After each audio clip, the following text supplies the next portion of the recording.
Hello students, आज की इस वीडियो में हम डिस्कस करने वाले हैं पेपर कोड BPSC 132 यानी भारतीय सरकार और राजनीति।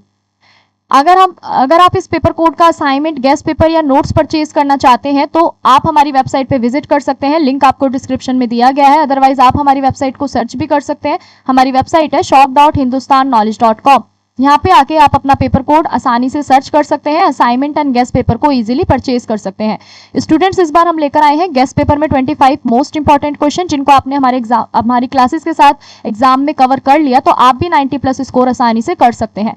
इसके साथ साथ आप हमें व्हाट्सएप पे भी कांटेक्ट कर सकते हैं। हमारा व्हाट्सएप कांटेक्ट नंबर आपको वेबसाइट पे दिया गया है। आप हमें डायरेक्ट व्हाट्सएप पे भी कांटेक्ट करके असाइनमेंट एंड गेस्ट पेपर को इजीली परचेज कर सकते हैं। डिस्क्रिप्शन में दिए गए हमारे टेलीग्राम लिंक को ज्वाइन करना मत भूलिएगा। तो चलिए स्टार्ट करते हैं आज की वीडियो को, जिसमें डिस्कस करने वाले हैं पेपर कोड BPSC 132 यानी भारतीय सरकार और राजनीति। तो स्टूडेंट्स, यहाँ पे आपका पहला प्रश्न रहने वाला है कि भारत में राजनीति के अध्ययन के लिए गांधीवादी दृष्टिकोण पर एक निबंध लिखिए। तो बेसिकली इस प्रश्न में हमें क्या बताना है कि भारत में जो आपकी राजनीति का जो अध्ययन है, इसको करने के लिए जो आपकी गांधीवादी दृष्टिकोण है वो क्या है। चलिए इसको समझते हैं। तो देखो, भारत की जो राजनीति है ना, इसको समझने के लिए हमें यहाँ पे विभिन्न दृष्टिकोणों का यहाँ पे उपयोग किया जाता है, जिनमें से आपका एक है गांधीवादी दृष्टिकोण। इसको यहाँ पे ज्यादातर आपका विशेष महत्व दिया जाता है। तो महात्मा गांधी के जो राजनीति को यहाँ पे केवल सत्ता प्राप्त करने का साधन यहाँ पे इन्होंने नहीं माना है महात्मा गांधी ने, बल्कि उसे समाज सेवा, नैतिकता और मानव कल्याण का भी यहाँ पे महत्व या हम कह सकते हैं माध्यम यहाँ पे समझा है। तो उनके विचार ने ना भारतीय स्वतंत्रता आंदोलन को एक नई दिशा दी है और आज भी भारतीय राजनीति तथा समाज के लिए वो एक प्रेरणादायक स्रोत है। तो गांधीवादी दृष्टिकोण जो है वो राजनीति में आपकी सत्य, अहिंसा, नैतिकता, स्वराज और आपका जन कल्याण को क्या करता है, प्रमुख स्थान यहाँ पे देता है। तो देखो, भारतीय राजनीति को समझने के लिए ना हमारे पास विभिन्न दृष्टिकोण का हम उपयोग करते हैं, जिनमें से आपका एक क्या है, गांधीवादी दृष्टिकोण है। इसको ज्यादातर विशेष महत्व इसलिए दिया जाता है क्योंकि गांधी जी ने यहाँ पे राजनीति को समझने के लिए सिर्फ सत्ता का ही यहाँ पे साधन हमें नहीं बताया, बल्कि उसे हमें यहाँ पे समाज सेवा, नैतिकता, मानव कल्याण, इन सब का माध्यम से उन्होंने यहाँ पे समझाया। तो उनके विचारों में ना हमें भारतीय स्वतंत्रता आंदोलन को एक नई दिशा जो है वो हमें देखने को मिलती है। और आज भी आपकी जो भारतीय राजनीति है ना, तथा इसके अंदर और आपका जो समाज के लिए जितने भी आपके प्रेरणादायक स्रोत है, इसमें हमें देखने को मिलता है। तो चलिए समझते हैं गांधीवादी दृष्टिकोण का अर्थ यहाँ पे क्या है।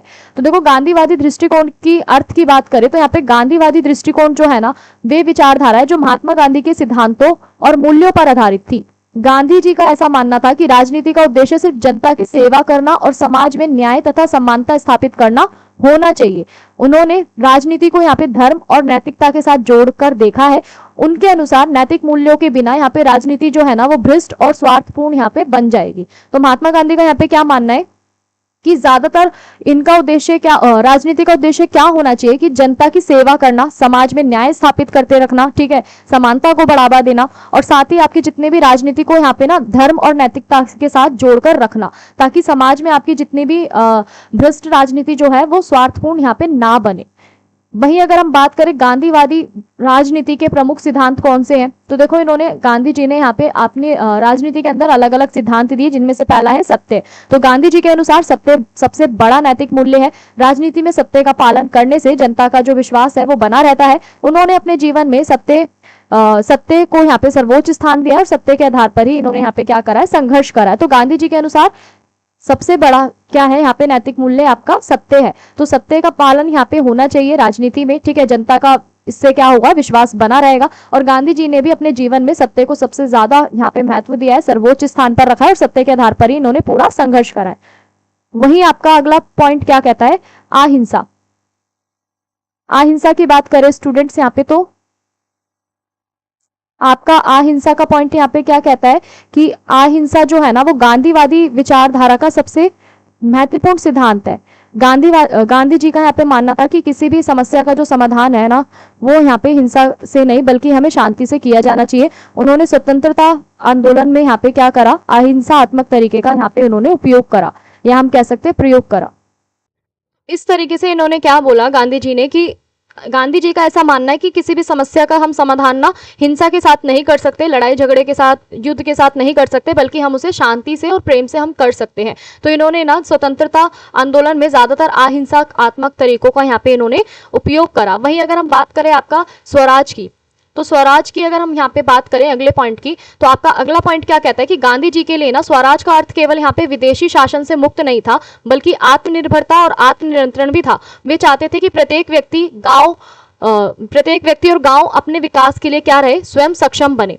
तो यानी इन्होंने यहाँ पे स्वराज की भी बात करी, यानी विदेशी शासन से मुक्त यहाँ पे सिर्फ कराना नहीं था स्वराज का अर्थ, बल्कि क्या था कि हम आत्मनिर्भर बने, आत्मनियंत्रण बने, और वे चाहते थे कि हर व्यक्ति और हर गांव अपने विकास के लिए स्वयं यहाँ पे क्या बने, सक्षम बने। वही बात करें ग्राम स्वराज की, तो इन्होंने गांधी जी ने ना गाँव के अंदर जितने भी है ना, भारत के अंदर जितने भी गाँव है ना, उनको क्या बोला यहाँ पे, भारत की आत्मा कहा। क्यों कहा? क्योंकि उनका ऐसा मानना है कि भारत का विकास तभी संभव है जब गांव आपके मजबूत होंगे और आत्मनिर्भर होंगे। तो उन्होंने ना विकेंद्रीकरण और स्थानीय स्वराज पर, या हम कह सकते हैं स्थानीय स्वशासन पर क्या दिया, यहाँ पे बल दिया। यानी ग्राम स्वराज की इन्होंने यहाँ पे गांधी जी ने बात करी, जिसमें इनका मानना था कि भारत की जो आत्मा है वो किसे कहा जाता है, गांव को कहा जाता है, क्योंकि भारत का विकास आपका तभी संभव है जब आपके गांव आत्मनिर्भर होंगे और मजबूत होंगे। वही बात करें सर्वोदय की, तो सर्वोदय का यहाँ पे क्या अर्थ था कि सबका विकास और सबका कल्याण। गांधी जी चाहते थे कि समाज के सभी वर्गों को यहाँ पे समान अवसर मिले और किसी के साथ भी यहाँ पे आपका भेदभाव ना हो।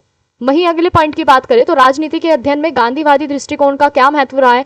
तो देखो पहला पॉइंट क्या कहता है कि नैतिक राजनीति पे बल, यानी गांधीवादी दृष्टिकोण यहाँ पे क्या कह रहा है कि राजनीति में नैतिकता और ईमानदारी यहाँ पे इसको ये महत्वपूर्ण मानता है, और ये बताता है कि राजनीति का उद्देश्य केवल आपका सत्ता प्राप्त करना नहीं होता, बल्कि जनता की सेवा करना होता है। वहीं अगला पॉइंट क्या कहता है, लोकतंत्र को मजबूत बनाना, यानी गांधी जी ने जन भागीदारी और विकेंद्रीकरण का भी यहाँ पे समर्थन किया। उनका ये जो विचार है ना, वो लोकतंत्र को यहाँ पे अधिक प्रभावी और जनमुखी बनाने में यहाँ पे क्या करते हैं, सहायता करते हैं। तो इस तरीके से इन्होंने यहाँ पे क्या करा, लोकतंत्र को मजबूत बनाने के लिए यहाँ पे जन भागीदारी और विकेंद्रीकरण का ज्यादातर समर्थन यहाँ पे करा। वहीं अगला पॉइंट आपका क्या कहता है कि सामाजिक न्याय की स्थापना, यानी गांधीवादी दृष्टिकोण जो है ना, वो समाज के सभी कमजोर वर्गों, गरीबों और वंचित लोगों के लिए यहाँ पे क्या करता है, कल्याण पर ये ज्यादातर बल देता है, और इससे जो आपकी राजनीति है ना, वो सामाजिक न्याय की दिशा उसको मिलती है। वहीं अगला पॉइंट आपका शांतिपूर्ण संघर्ष का मार्ग, यानी गांधी जी ने ना सत्याग्रह और अहिंसा के माध्यम से यहाँ पे संघर्ष करने की हमें शिक्षा दी, और ये दृष्टिकोण आपका राजनीतिक आंदोलनों को शांतिपूर्ण और लोकतांत्रिक यहाँ पे बनाता है। गांधीवादी दृष्टिकोण की आलोचनाएं भी यहाँ पे कुछ की गई, यानी गांधीवादी दृष्टिकोण बहुत महत्वपूर्ण है, फिर भी इसकी कुछ आलोचनाएं हमें यहाँ पे देखने को मिलती है। कुछ आलोचनाएं इसकी यहाँ पे की जाती है, किस तरीके से, तो चलिए समझते हैं। तो यहाँ पे कुछ विद्वानों का ना मानना है कि आधुनिक राजनीति में ना केवल आपकी जो नैतिकता है, आधुनिक राजनीति में केवल आपकी नैतिकता के आधार पर यहाँ पे कार्य करना थोड़ा मुश्किल हो सकता है, कठिन हो सकता है। वहीं आपका औद्योगिकीकरण और वैश्वीकरण का जो युग है, इसमें जो आपका ग्राम स्वराज की जो अवधारणा है, ये पूरी तरीके से आपकी व्यवहारिक नहीं मानी जा सकती। तो कुछ लोग इसे क्या कहते हैं कि अत्यधिक आदर्शवादी दृष्टिकोण इसको मानते हैं। तो फिर भी आपका जो गांधीवादी विचार जो है ना, वो आज की सामाजिक और राजनीतिक जीवन में यहाँ पे क्या है, प्रासंगिक इसको माना जाता है। तो किस तरीके से प्रासंगिक माना जाता है, इसे समझते हैं। तो देखो वर्तमान समय में जो आपका गांधीवादी जो विचार जो है ना, इसकी प्रासंगिकता हमें देखने को मिलती है। यानी आज भी जो राजनीति में भ्रष्टाचार है, हिंसा है, स्वार्थ है, इसकी समस्या क्या हो रही है, धीरे धीरे बढ़ती जा रही है। जब आपका गांधीवादी सिद्धांत जो है वो अधिक महत्वपूर्ण हो जाते हैं, तो उसमें आपका सत्य, अहिंसा, सामाजिक न्याय, लोकतंत्र, जन सेवा जैसे जितने भी आपके मूल्य हैं, आज भी अच्छे शासन और स्वास्थ्य नीति के लिए क्या होते हैं, आवश्यक होते हैं। तो पर्यावरण संरक्षण, ग्रामीण विकास और राजनीतिक समानता जैसे जितने भी आपके क्षेत्र है ना, इन सब में आपकी गांधीवादी विचार जो है इनका उपयोग यहाँ पे करना सिद्ध हो रहा है। तो इस तरीके से वर्तमान समय में भी गांधीवादी विचारधारा जो है, या हम कह सकते हैं दृष्टिकोण जो है, वो आपका उपयोग किया जा रहा है। वहीं अगर इस प्रश्न के निष्कर्ष की बात करें तो निष्कर्ष क्या कहता है कि गांधीवादी दृष्टिकोण जो है ना, वो भारतीय राजनीति के अध्ययन में एक महत्वपूर्ण आधार है, और ये राजनीति को नैतिकता, सत्य, अहिंसा, जन कल्याण से जोड़ता है। गांधी जी के विचार केवल यहाँ पे आपके स्वतंत्रता आंदोलन तक सीमित नहीं है, बल्कि आज भी लोकतंत्र, सामाजिक न्याय और मानव कल्याण के लिए क्या करते हैं, मार्गदर्शक है। तो इसलिए भारत में जो आपकी राजनीति है ना, इसको समझने के लिए, उसका अध्ययन करने के लिए हमें गांधीवादी दृष्टिकोण को अत्यंत महत्वपूर्ण और यहाँ पे प्रासंगिक माना जाता है। तो ये था आपका इस प्रश्न का निष्कर्ष। आगे बढ़ते हैं अगले प्रश्न की ओर। तो भारत में जो आपका संविधान है, भारत में संविधान के विकास को संपेक्ष में समझाए। ठीक है, संपेक्ष में हमें यहाँ पे समझाना है भारतीय संविधान के विकास को। तो देखो भारत का जो संविधान है वो विश्व का सबसे बड़ा लिखित संविधान है, और ये देश की शासन व्यवस्था, नागरिकों के अधिकारों और सरकारों की यहाँ पे शक्तियों पर आधारित है। तो भारतीय संविधान एक दिन में नहीं बना, बल्कि इसके विकास की जो पूरी प्रक्रिया है कई वर्षों तक चली। ब्रिटिश शासन के दौरान बनाए गए विभिन्न अधिनियमों तथा आपके स्वतंत्रता आंदोलनों की मांगों ने यहाँ पे क्या करा, संविधान निर्माण का यहाँ पे मार्ग जो है और भी ज्यादा प्रशस्त करा। 26 जनवरी 1950 को यहाँ पे भारतीय संविधान आपका लागू हुआ और भारत एक संप्रभु और आपका लोकतांत्रिक गणराज्य फिर यहाँ पे बन गया। तो अगर हम यहाँ पे बात करें भारत के संविधान में यहाँ पे क्या विकास रहा है उसका, तो देखो सबसे पहले नंबर पे आता है रेगुलेटिंग एक्ट 1773, यानी भारत में जो आपका संवैधानिक विकास की जो शुरुआत थी ना वो 1773 के रेगुलेटिंग एक्ट से मानी जाती है। ये ब्रिटिश संसद के द्वारा पारित एक महत्वपूर्ण कानून था। इसके द्वारा बंगाल के जो गवर्नर है, बंगाल के गवर्नर और गवर्नर जनरल, यहाँ पे बंगाल के गवर्नर को क्या बनाया गया, यहाँ पे गवर्नर जनरल यहाँ पे बनाया गया और प्रशासन पर यहाँ पे नियंत्रण स्थापित किया गया। तो इसी के साथ जो आपका जो कलकत्ता जो था ना, वहां पे आपके सर्वोच्च न्यायालय की भी स्थापना यहाँ पे की गई।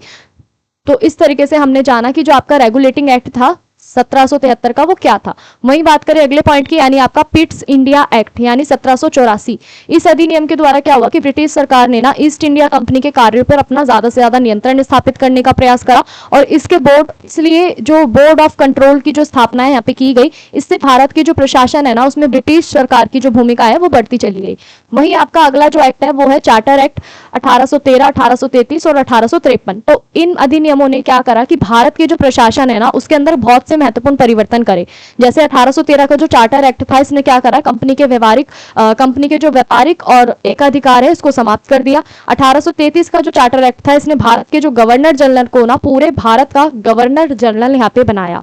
1853 का जो चार्टर एक्ट था, इसमें आपकी सिविल सेवा के जितने भी प्रतियोगी परीक्षा थी इसकी व्यवस्था की गई। तो इन अधिनियमों ने क्या करा कि प्रशासन सुधारों में एक नई दिशा दी और उन्हें महत्वपूर्ण उसमें भूमिका निभाई।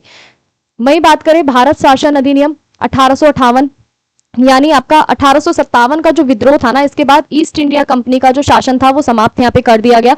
1858 के अधिनियम के अनुसार भारत का जो शासन था ना वो सीधा ब्रिटिश क्राउन के अधीन आ गया। भारत सचिव और उसकी जो परिषद जो है इसकी स्थापना यहाँ पे की गई और भारतीय प्रशासन में भी हमें एक बड़ा यहाँ पे परिवर्तन देखने को मिला। वहीं आपका अगला पॉइंट क्या कहता है, भारतीय परिषद अधिनियम, ठीक है, भारतीय परिषद अधिनियम 1861 और 1892, यानी इन अधिनियमों के द्वारा क्या हुआ कि जितने भी आपके विधायी परिषद है ना इनका विस्तार किया गया। भारतीयों को यहाँ पे प्रशासन में सीमित भागीदारी मिलने लगी। ठीक है, हालांकि जो उनकी भूमिका थी वो भी यहाँ पे सीमित थी, फिर भी इनका जो प्रतिनिधित्व था उसके अंदर एक दिशा में एक महत्वपूर्ण कदम यहाँ पे उठाया गया। वही बात करें भारतीय परिषद अधिनियम 1909 की, तो इसमें क्या हुआ कि इस अधिनियम के तहत ना जितने भी आपके विधायी परिषद है ना उनमें भारतीय सदस्यों की जो संख्या थी वो बढ़ाई गई और साथ ही जो आपके मुसलमान थे इनके लिए भी एक पृथक निर्वाचन प्रणाली की शुरुआत कर दी गई थी और ये भारतीय राजनीति में एक आपका महत्वपूर्ण परिवर्तन भी था। तो भारतीय शासन अधिनियम 1919 की बात करें तो यहाँ पे इस अधिनियम में जितने भी आपके प्रांत थे ना जिसमें आपका द्वैध शासन था, इस व्यवस्था को यहाँ पे लागू करा गया और भारतीयों की जो प्रशासन में जो भागीदारी थी वो भी धीरे धीरे बढ़ने लगी। हालांकि वास्तविक शक्ति जो है वो अभी भी ब्रिटिश अधिकारियों के हाथ में थी।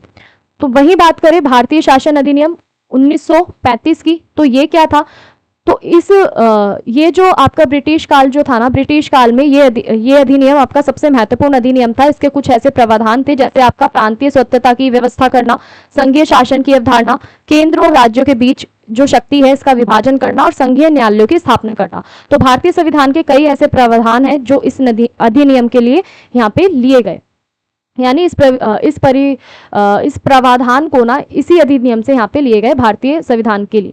तो अगर हम बात करें यहाँ पे आपका भारतीय संविधान के अंदर जो आपकी संविधान सभा का जो गठन है वो किस तरीके से हुआ, तो अगर बात करें संविधान सभा के गठन की तो यहाँ पे देखो स्वतंत्रता आंदोलन के दौरान ना भारतीय नेताओं ने स्वयं संविधान बनाने की यहाँ पे मांग की गई। 1946 में आपकी कैबिनेट मिशन योजना यहाँ पे इसके आधार पे क्या किया गया, भारतीय सभा का यहाँ पे गठन किया गया। संविधान सभा की जो पहली बैठक थी वो 9 दिसंबर 1946 को हुई। संविधान सभा के जो स्थायी अध्यक्ष जो थे आपके डॉक्टर राजेंद्र प्रसाद, इनको यहाँ पे चुना गया और भारतीय निर्माण के लिए यहाँ पे प्रारूप समिति का भी गठन हुआ जिसके अध्यक्ष कौन बने, यहाँ पे आपके डॉक्टर अंबेडकर बने।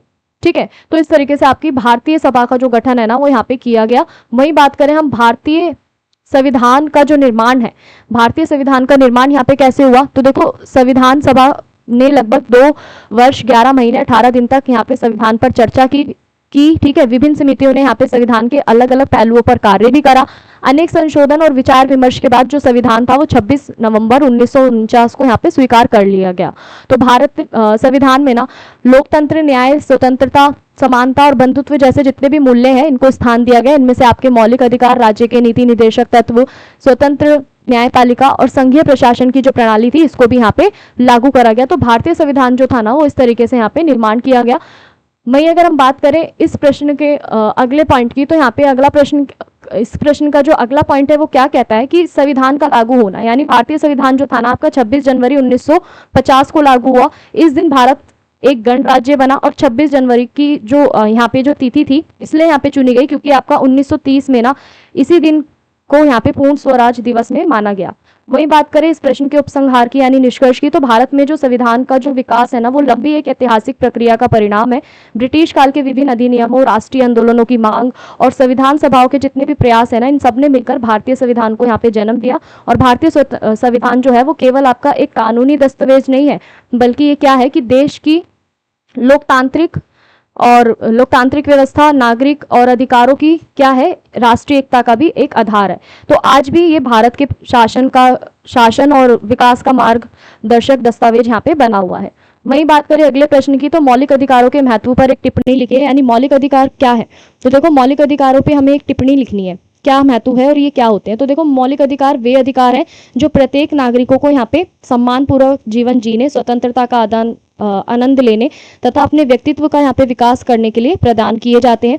भारत के जो संविधान है, भारत के संविधान में लगभग आपके तीसरे मौलिक अधिकारों का यहाँ पे वर्णन करा गया है संविधान के तीसरे भाग में, ठीक है। तो इन अधिकारों को ना संविधान का हृदय और आत्मा भी कहा जाता है। क्यों कहा जाता है? क्योंकि ये नागरिकों को स्वतंत्रता और गरिमा की यहाँ पे क्या करते हैं, उनकी रक्षा करते हैं। तो भारत में सभी नागरिकों को यहाँ पे समान अवसर और न्याय दिलाने का कार्य भी कौन करता है? मौलिक अधिकारों की जो व्यवस्था है वो करती है। वहीं अगर हम बात करें आपके मौलिक अधिकारों के अर्थ की, तो देखो मौलिक अधिकार जो है ना वो ऐसे मूल अधिकार होते हैं जो संविधान द्वारा नागरिकों को यहाँ पे प्रदान किए जाते हैं, उन्हें दिए जाते हैं, जिनका उल्लंघन होने पर नागरिक जो है वो न्यायालय में अपनी शरण ले सकते हैं, शिकायत दर्ज कर सकते हैं। और ये अधिकार जो होते हैं ना व्यक्ति के शारीरिक, मानसिक और सामाजिक विकास के लिए भी जरूरी होते हैं। तो संविधान जो है नागरिकों को इन अधिकारों की सुरक्षा करने की क्या देता है? गारंटी देता है।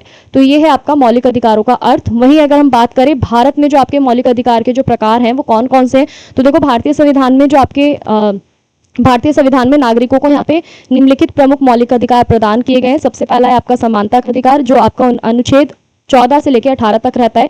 ये जो अधिकार होता है ना सभी नागरिकों को कानून के समक्ष समानता प्रदान करता है। इसके अनुसार धर्म, जाति, लिंग, जन्म स्थान आदि के आधार पर यहाँ पे भेदभाव नहीं किया जा सकता। तो समानता का अधिकार ये कहता है।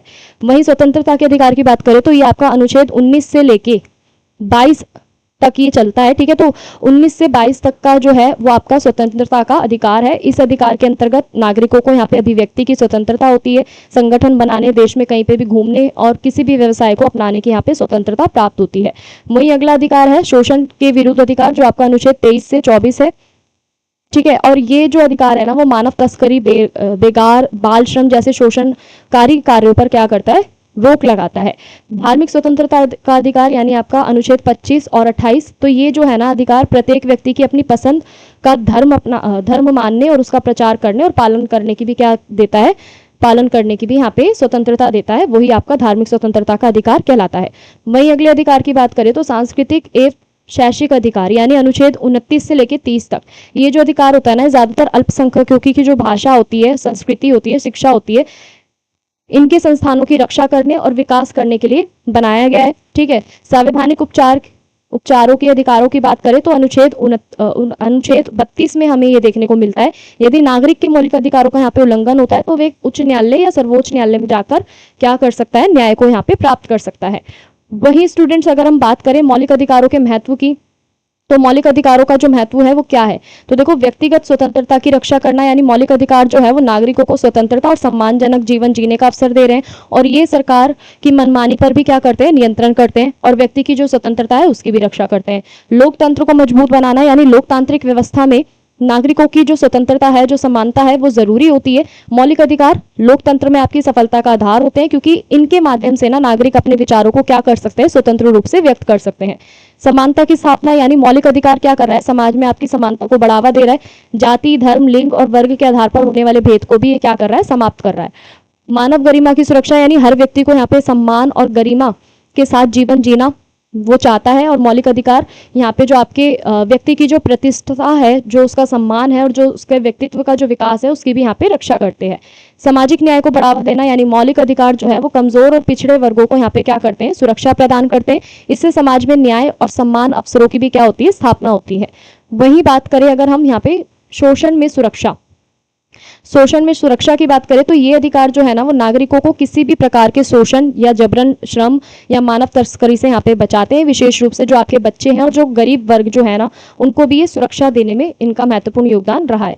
वही बात करें अगले पॉइंट की यानी अल्पसंख्यकों के हितों की रक्षा। तो भारत एक विविधतापूर्ण देश है। मौलिक अधिकार क्या कर रहे हैं, विभिन्न भाषाई धार्मिक सांस्कृतिक समूहों को यहाँ पे अपनी पहचान बनाए रखने और स्वतंत्रता प्रदान यहाँ पे ये कराते हैं। तो इस तरीके से यहाँ पे अल्पसंख्यकों के हितों की रक्षा भी यहाँ पे उसकी भी बात की गई है। वही बात करें अगले पॉइंट की तो न्याय प्राप्त करने का साधन यानी संवैधानिक उपचार का अधिकार क्या है कि नागरिकों को यहाँ पे ये शक्ति देता है कि वे अपने अधिकारों के हनन के विरुद्ध क्या कर सके, आवाज उठा सके, न्यायालय की सहायता उसे प्राप्त कर सके। इससे जो आपके अधिकार है वो केवल आपके कागजों तक सीमित नहीं रहते बल्कि आपके व्यवहारों में भी वो लागू होते हैं। तो इस तरीके से हम न्याय प्राप्त करने का भी जो साधन है वो आपके मौलिक अधिकार होते हैं।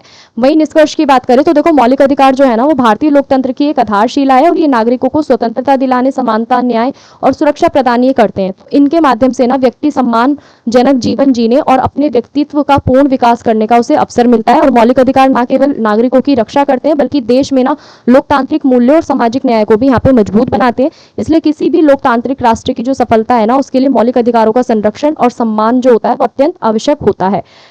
तो इस तरीके से इस प्रश्न का जो निष्कर्ष है वो हमने समझा। वही बात करते हैं अगले प्रश्न की। तो अगला प्रश्न क्या कहता है कि भारत में जो आपकी महिला आंदोलन जो है ना उनकी प्रकृति का संक्षेप में वर्णन कीजिए। तो देखो भारत में महिला आंदोलन समाज में महिलाओं की स्थिति को सुधारने के लिए, उन्हें समान अधिकार दिलाने के लिए और उनके विरुद्ध होने वाले भेदभाव और शोषण को समाप्त करने के लिए चलाए गए संगठित प्रयास होते हैं जिनको हम महिला आंदोलन के नाम से जानते हैं। तो भारतीय समाज में ना लंबे समय तक क्या रहा है, भारतीय समाज पुरुष प्रधान रहा है जिसके कारण महिलाओं को शिक्षा, संपत्ति, रोजगार और राजनीतिक अधिकारों में कई कठिनाइयों का सामना करना पड़ा है। तो इन समस्याओं को दूर करने के लिए ना समय समय पर महिला आंदोलनों का विकास हुआ है और इन आंदोलनों ने महिलाओं को यहाँ पे जागरूक बनाया है और समाज में उनकी जो स्थिति है उसको मजबूत बनाने का भी यहाँ पे क्या करा है, कार्य करा है। वही बात करें महिला आंदोलनों का विकास कैसे हुआ। तो देखो भारत में जो महिला आंदोलन की जो शुरुआत है ना 19वीं शताब्दी में सामाजिक सुधार आंदोलनों के साथ यहाँ पे हुई।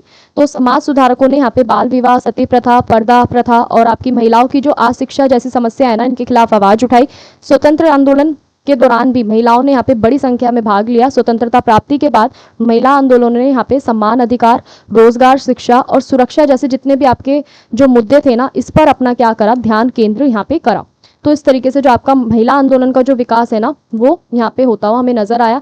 अब हम बात करते हैं यहाँ पे महिला आंदोलनों की जो प्रमुख प्रकृति थी वो क्या थी। तो देखो सबसे ज्यादा इसमें जोर किस पे दिया गया, सामाजिक सुधार पे दिया गया। यानी भारत के जो महिला आंदोलन जो थे ना इनकी शुरुआत का जो स्वरूप था वो सामाजिक सुधार से जुड़ा हुआ था। इन आंदोलनों का मुख्य उद्देश्य क्या था, महिलाओं को सामाजिक बुराइयों से मुक्त कराना, सती प्रथा, बाल विवाह, विधवाओं की जो दयनीय जो स्थिति है, ठीक है, दयनीय स्थिति के खिलाफ संघर्ष करना, इससे महिलाओं की जो सामाजिक स्थिति है उसमें सुधार होना। यानी ज्यादातर सामाजिक सुधार पर इसमें जोर दिया गया। वही बात करें समानता और अधिकारों की मांग, यानी महिलाओं आंदोलनों का जो प्रमुख उद्देश्य क्या था कि पुरुषों के समान उन्हें अधिकार प्राप्त हो। महिलाओं ने यहाँ पे शिक्षा, रोजगार, संपत्ति, राजनीतिक भागीदारी के समान अवसरों की यहाँ पे मांग करी। इसके परिणाम स्वरूप महिलाओं को यहाँ पे मतदान का अधिकार, शिक्षा का अधिकार और विभिन्न कानूनी संरक्षण यहाँ पे प्राप्त हुए। तो इस तरीके से समानता और अधिकारों की मांग यहाँ पे महिला आंदोलनों ने करी। वही बात करें आर्थिक सशक्तिकरण की। तो देखो महिला आंदोलन जो था ना, महिला आंदोलनों ने यहाँ पे महिलाओं की जो आर्थिक स्वतंत्रता है इस पे भी जोर दिया। महिलाओं को रोजगार के अवसर, समान वेतन, कार्यस्थल पर सम्मान दिलाने के लिए अनेक इन्होंने अभियान चलाए। स्वयं सहायता समूहों और महिला उद्यमिता को यहाँ पे इन्होंने बढ़ावा देने का जो प्रयास है वो भी किया।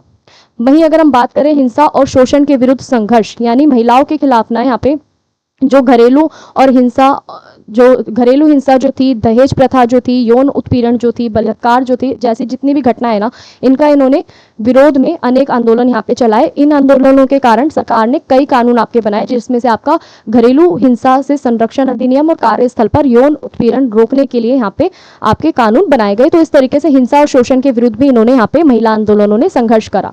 वहीं अगला पॉइंट क्या कहता है कि लोकतांत्रिक और शांतिपूर्ण स्वरूप, यानी भारत की अधिकांश जो महिला है ना, लोकतांत्रिक आंदोलन जो है ना, महिला आंदोलन जो है, भारत के अधिकांश महिला आंदोलन आपके लोकतांत्रिक और अहिंसक रहे हैं, यानी अहिंसक रहे हैं और लोकतांत्रिक यहाँ पे रहे हैं। तो महिलाओं ने यहाँ पे रैली, धरने और जन जागरण अभियान और संगठन और सामाजिक संवाद के माध्यम से अपनी मांगे यहाँ पे रखी है। और ये विशेषता जो है ना, वो भारतीय महिला आंदोलनों को यहाँ पे अन्य देशों के साथ कई आंदोलनों से यहाँ पे अलग बनाती है। यानी लोकतांत्रिक और शांतिपूर्ण जो थे यहाँ पे महिला आंदोलन, वो चलाए गए।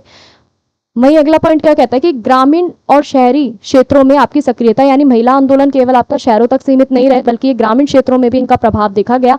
ग्रामीण महिलाओं ने भूमि अधिकार, जल, जंगल, जमीन की सुरक्षा और रोजगार जैसे जितने भी आपके मुद्दे हैं, इस पे आंदोलन किए। वहीं शहरी महिलाओं ने यहाँ पे आपका कार्यस्थल और समानता और सुरक्षा के लिए भी यहाँ पे संघर्ष करा। वहीं अगला पॉइंट क्या कहता है कि पर्यावरण विकास से जुड़ाव, यानी जितने भी आपके महिला आंदोलन जो थे ना, वो पर्यावरण और विकास से भी जुड़े हुए थे। यानी भारत के कई महिलाएं जो थी ना, वो महिला आंदोलनों से जुड़ी हुई थी। और जिसमें आपका जो पर्यावरण संरक्षण जो थे, महिला आंदोलन जो थे, वो पर्यावरण संरक्षण से भी जुड़े हुए थे, जिनमें से आपका था एक चिपको आंदोलन, इसका प्रमुख उदाहरण है। तो जिनमें महिलाओं ने क्या करा कि पेड़ों की रक्षा के लिए महत्वपूर्ण भूमिका निभाई। इससे ये स्पष्ट होता है कि जो महिलाएं हैं ना, वो महिला आंदोलन जो है वो केवल महिलाओं के अधिकारों तक सीमित नहीं था, बल्कि आपका सामाजिक और पर्यावरण मुद्दों से भी जुड़ा हुआ था। वहीं विविधता और समावेशिता की बात करें तो भारत क्या है, भारत एक विविधतापूर्ण देश है, इसलिए महिला आंदोलनों की जो प्रकृति है ना, उसमें भी हमें विविध देखने को मिलती है। ठीक है, विविध यहाँ पे रही है। तो अलग अलग वर्ग, जाति, धर्म, क्षेत्र की जो महिलाएं हैं, महिलाओं की जो समस्या है, वो भी यहाँ पे अलग अलग थी। तो महिलाओं आंदोलनों ने यहाँ पे क्या करा, इन सभी समूहों की जो समस्या है उसको उठाने का प्रयास करा। वही बात करें महिला आंदोलनों की जो उपलब्धियां थी वो क्या थी, तो देखो महिला आंदोलनों के कारण महिलाओं की जो शिक्षा दर थी ना, इसमें आपकी वृद्धि हुई। राजनीतिक क्षेत्र में महिलाओं की भागीदारी भी बढ़ी। पंचायत में आरक्षण के माध्यम से उनको नेतृत्व करने का भी अवसर मिला। महिलाओं की जो सुरक्षा है, महिलाओं की जो सुरक्षा है, अधिकारों से संबंधित जितने भी महत्वपूर्ण कानून है वो बनाए गए। और महिलाओं में समाज में जितने भी महिलाओं के प्रति जो जागरूकता है ना, वो भी यहाँ पे हमें बढ़ती हुई नजर आई। वही बात करें अगर हम इस प्रश्न के निष्कर्ष की, तो निष्कर्ष यहाँ पे क्या कहता है कि भारत में जो आपका महिला आंदोलन है ना, इनकी जो प्रकृति है वो बहुआयामी है, लोकतांत्रिक है, परिवर्तनकारी है। और इन आंदोलनों ने महिलाओं के सामाजिक, आर्थिक, राजनीतिक और कानूनी अधिकारों को यहाँ पे क्या करा, मजबूत करने में महत्वपूर्ण योगदान दिया। और हालांकि आज भी आपकी लैंगिक भेदभाव और हिंसा जैसी जो चुनौतियां हैं वो मौजूद है, फिर भी महिला आंदोलन ने भारतीय समाज को अधिक सम्मान और न्यायपूर्ण बनाने की दिशा में महत्वपूर्ण यहाँ पे भूमिका निभाई। इसलिए आपका जो महिला आंदोलन जो है वो भारतीय लोकतंत्र और सामाजिक विकास का एक महत्वपूर्ण आधार है।